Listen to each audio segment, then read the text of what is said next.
Hey Ty, speed is phenomenal. Setup looks okay. I'd like to see it from the back end. I think we're a little deep into our heels. It also does look like the shoulders are a little open there. So obviously can cause you to swing offline. Let's have a little look. Grip looks okay.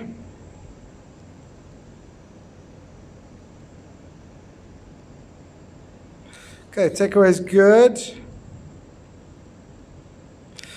I'm feeling like with the driver, you're almost too centered here. I mean, I get why you're trying to do that because you're worried of moving parts and then obviously spraying the ball, but you're kind of too centered and then there's almost a little bit of a dip. Now, if you load the right leg and then drive into the left and you have a little loss of height, that's fine. But this has been a little dip and a tilt. Okay, from there the face has also opened up just a little bit.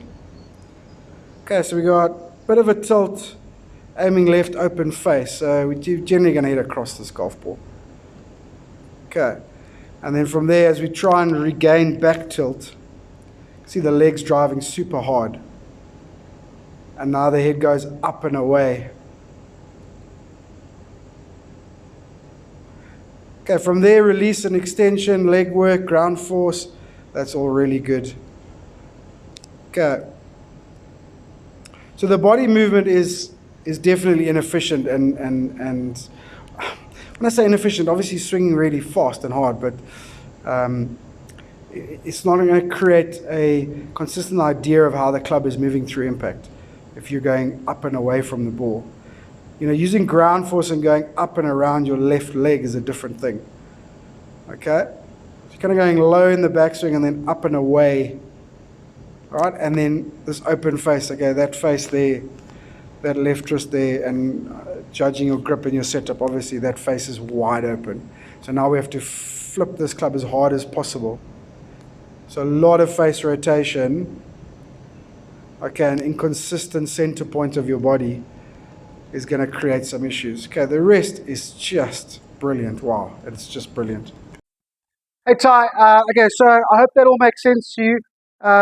Just an incredibly dynamic, athletic golf swing. Okay, really, really excellent. And look, I don't know if these were always an issue, and you worked a lot on the stability and the leg drive, okay, and the ground force, because that's obviously brilliant and it creates a lot of energy, and you do have a lot of energy in that golf swing.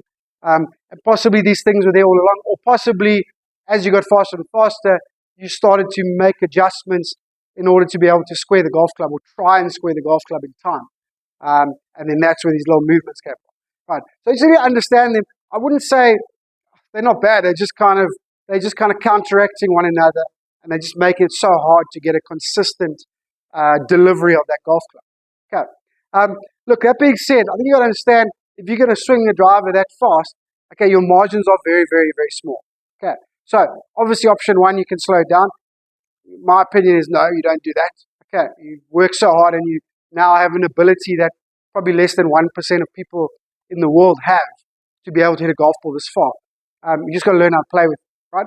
So the second thing to then look at is, you know, a lot of top players that are swinging at your kind of speeds will generally shape the ball one way or the other. Okay, because then if you're trying to hit it straight, you don't have to perfectly synchronize it every single time. All right, so we got to decide on a shape. Okay, modern golf equipment and also the way your swing works and stuff. I would say, like modern golf swing, modern equipment as well. I would say the power fade is the way to go. All right, but very important how we do it, and obviously we're going to try and do or hit that power fade with as little spin as possible. We don't want to hit like this carving fade where we're swinging so fast and it's a waste of time because our spin rates are so high and the ball still doesn't go anywhere. But that's what I would suggest. Obviously, always practice hitting the ball straight and then play with a little power fade. Okay, let's just get into it. So really phenomenal stuff. Okay, backswing, extension, transition. Okay, a lot of dynamic factors there in the transition. Good width. Okay, really good ground force and kick. Excellent release and extension. Those things are all fantastic. Okay, looks like hitting the middle of the face as well, so very, very good. All right, so where are we going wrong? So set up a little bit. Okay, definitely sort of trying to engage legs. It's almost like you've gone too much and too far. Okay, and then from there as well, shoulders a little bit open. Okay, so let's engage those legs, but let it be a little more on top of the golf, a little more out your heels. Okay, and obviously square those shoulders up. Okay, so that's where we're going to be. Not quite there. Okay, just a little bit up and up, but still really strong, really engaged. Okay, so that is gonna start, right? Okay, so what's happening? Again, maybe because you started spraying it, I don't know. Okay, but basically, obviously that ball position is forward, but you're staying so centered, you're coiling up so much that right over here we get a little bit of a tilt. Okay, and it's not quite the same as loading and shifting, which I'll show you in a second, right? So load there and resistance and strong legs or whatever. And then as we get here, it's just this little dip and lean here. Okay, and then obviously as you fire, you then have to back out and away. So then you go this way at impact. Now obviously if you're going this way at impact, very hard to consistently square the golf club.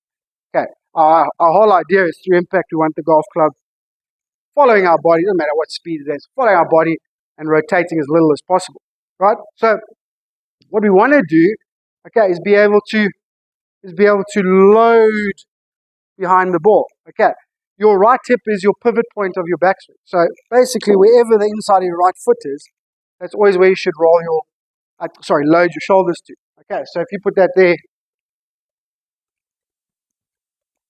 okay, now obviously it's on the tilt, so it's not going to be parallel, but it should match, it should be on top of that, right? So if I load there, obviously your ball position is going to be there. If I load there, okay, my shoulders should be there. Okay, now I've got a lot of back tilt, which is what I set up for because I have a wide stance ball forward. So I set up for a lot of back tilt. Okay, if I was on a wedge, I would still set up there, and now I'd have almost no back tilt. Okay, even that was probably too much. Okay, there. Okay, so you're kind of almost too centered there, and then you've got nowhere to go. What we want to do is load, and then as we shift, okay, we still shift to use the ground force, all of a sudden, I have space and I have the correct spine tilt. Okay, the correct amount of back tilt. Then from there, I can go up and around without having to back out. Okay, tricky one. Look, it's a cause and effect situation. Okay, so the way to work on it is to work on the backswing, is to learn to load, okay, instead of lean. Yeah, that's what you got to kind of do. Same tension, same extension, same power, same strong legs, all of that.